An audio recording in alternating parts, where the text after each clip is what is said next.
Nahida, the Dendro Archon, is getting another rerun, with which comes the end of this year's Archon rerun cycle. Well, mostly. So with that being the case, for all of you wanting to complete your Archon team or just get your hands on this goated god or GG, this might be the last opportunity. Like you saw what happened with just one dragon. Imagine what will happen in the nation of dragons. Plus, that's also like months away at the moment, so with that in mind, let's answer the question. Should you pull for Nahida? Nahida is a 5-star Dendro Catalyst user as well as an Archon, which itself is already a good enough reason for many people to pull for her. But that isn't just a name, she fully lives up to her rank. This baby goddess is goated and is in fact one of the top characters even among Archons, right along with these lovely ladies. Whoever's been doing my boys dirty. Her kit is incredibly well balanced where every one of her abilities complements each other. And Nahida herself, following the Archon tradition, is an excellent support. But not just that, like Raiden, Nahida can function pretty well as a main DPS as well. Although Nahida's kit is very well balanced, if I had to pick one, I'd say the highlight of her kit would be her skill, followed by her burst. So as usual, let's get the normal and charge attack out of the way. But wait, Nahida is a gamer. Her normal attacks are literally her dancing on a keyboard. Her charge attack is just a mouse drag select delete. And she doesn't like coming out of her room, hacks into other people's accounts.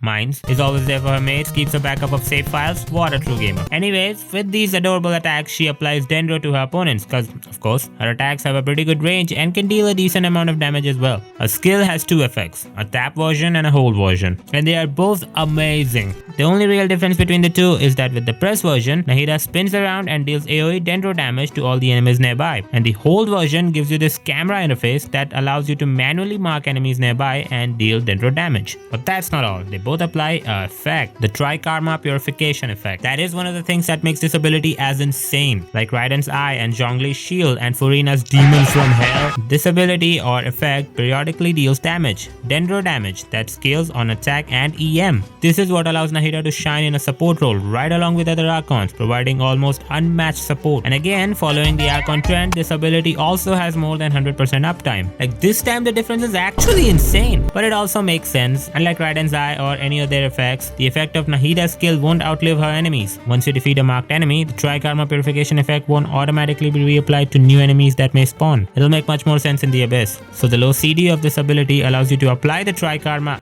okay, that was the last time. This effect on newly spawned enemies or just the ones you missed on the first time pretty much immediately. And now her Elemental Burst. This ability is straight up an extra elemental resonance, especially for Nahida. It doesn't deal any kind of damage but provides buff based on the number of characters you have on your team of one of these three elements, Pyro, Electro and Hydro. The buff scales on the number of character of that element, with 2 being the max at C0. With Pyro you get more damage bonus, with Electro shorter intervals on Tri-Karma Purification, with Hydro the duration of her skill increases even more. This burst is pretty much a Dendro equivalent of Bennett burst, only with more versatility and minus the healing. But this should make it obvious that her skill is her highlight. Although her burst is great too, but it ultimately buffs her already OP skill, so there's that. The fact that she relies so much on EM is also a great thing. As Dendro already being an element very heavily dependent on EM, this makes building a solid Nahida easier and less daunting. At least you won't have to deal with the nightmare of crit ratio, right? Wrong! Yeah, this ability scales on EM as well. Am I a joke to you? And yes, neither Hyper Bloom nor Bloom and not even Burgeon can crit, but her own attacks, including this skill,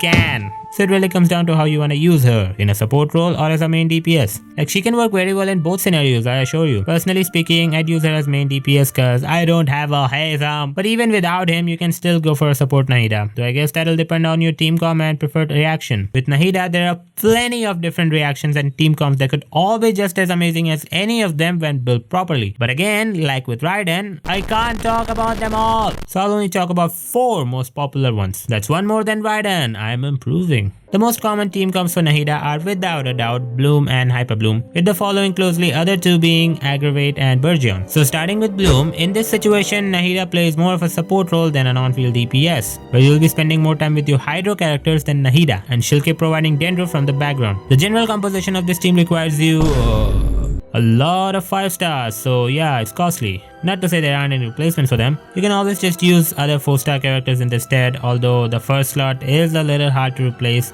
and Nilu especially has amazing synergy with Nahida. For the other positions though, you can easily switch Kokomi with say Barbara. It won't be as effective for healing, but it's manageable. And for Baiju, just use the Dendro Traveler. And since in this team Nahida plays more of a supportive role, you can make do with a more EM centered Nahida. Next up, Hyper Bloom.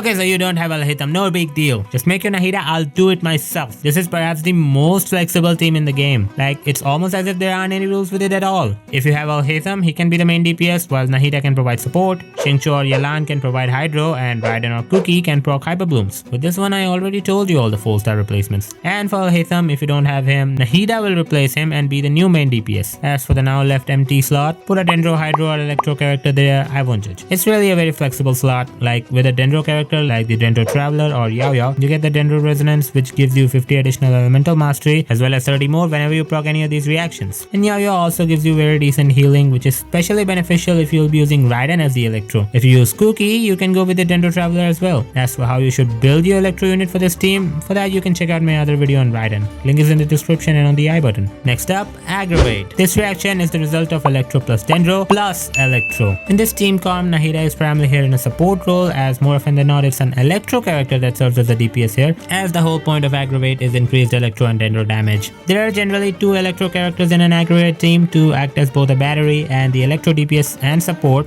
For this team, the main DPS slot is a bit restrictive as it needs good Electro damage dealing characters, so characters like Raiden, Sign or Keqing will be your top choices. For the second Electro, you can go with any decent Electro support like Cookie or Fischl, and then in the final spot, you can put an Anemo character like Kazuha or Sucrose with very decent Werner set to buff your Electro damage even further. And finally, a Burgeon team. Bring a healer, you'll need it. You know what? Bring a shielder too for emotional support. This team is an agent of chaos, a Klee team without Klee, a group of terrorists working to blast off the... Wait, this is the wrong game. This is basically Bloom Bakadoom on steroids. Burgeon reaction is basically just the Bloom reaction but with more boom. So you'll need a Pyro character to cause the Burgeon. Thoma for this position can work well with his burst providing Pyro from off field as well as a shield. You can use Shangling too, but be prepared to get hurt. For Hydro, you should use someone like Kokomi cause you'll need a healer, and Barbara is okay, but her Hydro application is not even close to Kokomi's. And yes, you can use Yelan or Xingqiu here too, but be prepared to die. Of all these team comps, I'd recommend Bloom and Hyper Bloom more over the other two cause they're just more optimized. At the end of the day, it's a game, so do what you have fun doing. So now, having talked about the teams, we can talk about the build. For any of these teams, if you choose to use Nahida as a main DPS, meaning she'll be spending more time on field, I'd recommend building her with a decent crit ratio of 60% crit rate and 120% crit damage, with as much EM as you can stack. For a support role, dedicate your entire focus on just stacking as much EM as you can. 1000. Just stack 1000. EM is very good, we can see how much her attacks depend on EM, but like everything in life, excess of anything isn't very good for you. Nahida benefits very much from EM. Her entire kit is designed to complement each other and this very nature of Dendro in general. Like this passive talent gives you damage bonus and crit rate based on every point of EM you stack beyond 200. 3 birds with 1 stone, right? But it has a cap. The maximum bonus and crit rate that can be attained through this talent is 80% damage bonus and 24% crit rate, which if you do the math, you'll find that's what you'll get at 1000 EM. And this isn't the only reason. Just the benefit in damage you'll get from stacking more EM gets increasingly less and less relevant after passing 1000 mark. So it's a much smarter choice to build crit instead at that point. But you are getting around 24 crit rate from this passive talent anyway. And that's why I find building Nahida relatively much easier. Yes, I understand 1000 EM may seem daunting, but it is actually not as bad as you may think. Nahida ascends with EM, so you'll have 115 EM just with her on level 90. And yes, you should level her up to 90, because Dendro reactions also scale on character level, weirdly enough. And then you also have this passive talent, which gives you 25% of the total EM on Nahida as bonus EM. This also caps at 250, which is basically what you'd get if you already had 1000 EM, but no, you don't do that here. Instead, just stack around 800 EM and then with the passive, it becomes an even 1000. Of course, we can't forget about the artifact set bonus, so yeah, let's discuss this. Well, for almost every character I've made a video on, there's always a best in slot artifact set. For Nahida, there's 2, Deepwood Memories and Gilded Dream set. Now, I generally say that the Deepwood Memories set is more suited for her, but that is actually subjective. Reality is, the Gilded Dream set is more of a DPS option than Deepwood, since it gives you a ton of EM. With the 2-piece bonus, you get 80 elemental mastery, and with the 4-piece, not this again, you get 50 elemental mastery for every character of a different element than the bearer. If Nahida is the only Dendro character in your team, she'll get 150 extra EM. If there's another Dendro user, it'll be 100. I don't think I need to explain why this would be such a great match for her. She scales on EM, EM, it gives EM. With this set, I doubt you'd have much problem stacking 1000 EM, but we can't forget about Deepwood either. I think of this set as the Dendro equivalent of the Verdus Inverner set, as there should be one since it doesn't work with Dendro. The 2-piece bonus gives you 15% Dendro damage bonus, and then with the 4-piece bonus, after your skill or burst hits an opponent, for the next 8 seconds, the opponent's Dendro resistance will be decreased by 30%. This is generally a very useful debuff, and I'd argue at times even more valuable than extra EM. But since this doesn't exactly buffs the bearer but debuffs the enemies, it doesn't have to be Nahida using this. You can put any other character on that full slot that can utilize this set, someone like Kokomi or Zhongli whose skill will hit multiple times to debuff the enemies, and then just let your DPS Nahida do her job. However, if there isn't anyone else on the team that can use a Deepwood set, then I'd recommend running Deepwood or Nahida over Gilded Dreams. But don't worry, artifacts aren't the only thing that can get you EM. Let's get to weapons. As with pretty much every other character in the game, with a few notable exceptions, Nahida's own signature weapon is definitely her best in slot. It gives you a ton of elemental mastery, even more if you have another Dendro character on the team, and Dendro damage bonus for every character of the other element. But does that mean you need to pull for it? Again, like always, no. Unless you're a whale, don't bother. There are a ton of 4-star choices for her. The best one being Sack Fragments, followed by the Witsits, and if it really comes down to it, you can use Mappa Mare as well. Honestly, if you must invest, I'd say the next topic would be more value to you. Lastly, her constellations. Following the Archon tradition, her C2 is OP, like seriously OP. Hyper Bloom and most Endo reactions are already overpowered as it is,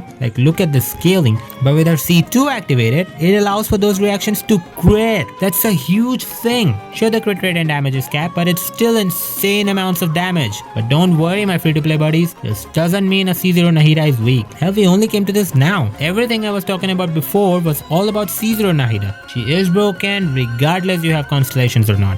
It's just that her C2 turns her into the most adorable little monster in disguise. And even for whales, I won't recommend going beyond C2. I mean, if you want to, go as high as you'd like. It's just what I'd recommend. A C6 is also nice, but it required a lot of investment, so I don't find it worth it. Oh, almost forgot about this one. Nahida, a true Archon, follows another Archon trend of exploration aid and allows you to collect items with unprecedented ease with her skill. And so now, should you pull for Nahida? I believe I've already answered that. If you like this character or want to build a solid Dendro team or just complete your Archon team, a functional one, sure, go ahead. Of course, there are others too which may lead to confusion as to who to go for. Look, I don't play on media servers, so I haven't tested Shanyun at all. She gives off just the right energy though. But yeah, if you want to pull for her or not, depends if you want an animal support, which is the idea I'm getting here, or a Dendro support / DPS. And at the end of the day, Genshin Impact is a game, so which character you'd like to have more, that's the most important question. Don't worry about how future-proof or meta which character is. You can clear the game easily enough just with 4-star characters, so chill, just pull for whoever you want. And about the second phase and Yamiko and Xiao's rerun, if you don't have Nahida, what will you do with Yamiko? And if you don't have Xiao, how do you not have Xiao? He came out in 1.3! If you really wanted him, you would have gotten him by now. So yeah, that was everything I had to say about Nahida. Only thing left to say is, trust your bro. If you decide to, you won't regret pulling for her. So if you didn't make up your mind, go watch the video again. And if you did,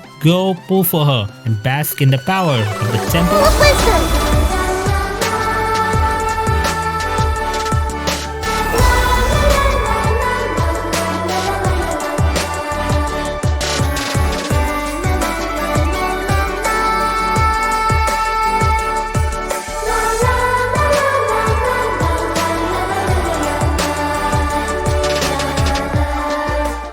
Thanks a lot for watching. Leave a like if you enjoyed this video. I realized that after I post something, I find myself just unable to think of anything for at least a day or two. And that is why the videos are getting delayed recently, among other reasons. But yeah, I believe in quality over quantity. So I want to take time but not release half-assed works. So I'm grateful for your patience and thanks for sticking around with me. Now, I'll also be pulling for Nahida, and this time it's my revenge arc. So to get the front row seats of this action thriller, hit that subscribe button. Thanks again for watching and I'll see you next time.